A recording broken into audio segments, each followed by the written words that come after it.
rifarebbe quello che ha fatto? Ma io ci ho pensato tante volte e poi so proprio che la rifarei sicuramente. Esattamente oggi, il 3 febbraio di 5 anni fa, Graziano Stacchio, il benzinaio di Nanto, decise di intervenire cercando di sventare una rapina nella gioielleria accanto al suo distributore.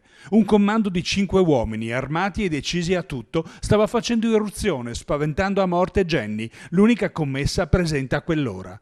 Stacchio imbracciò il suo fucile solo per difendere Jenny, disse più tardi, esasperato per la terza rapina nel giro di poco tempo che il negozio subiva.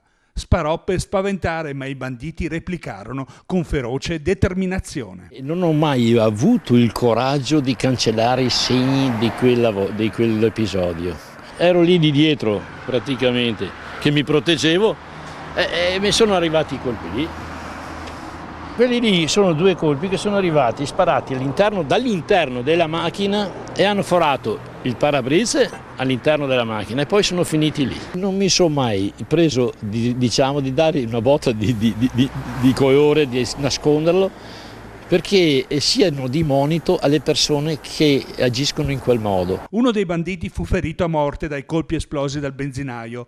Stacchio perciò venne indagato per eccesso di legittima difesa, 18 mesi e un conto di 50.000 euro. Il suo caso divise l'Italia tra chi voleva celebrarlo come eroe e chi invece voleva condannarlo come giustiziere. Quell'episodio accelerò il varo dell'attuale legge sulla legittima difesa.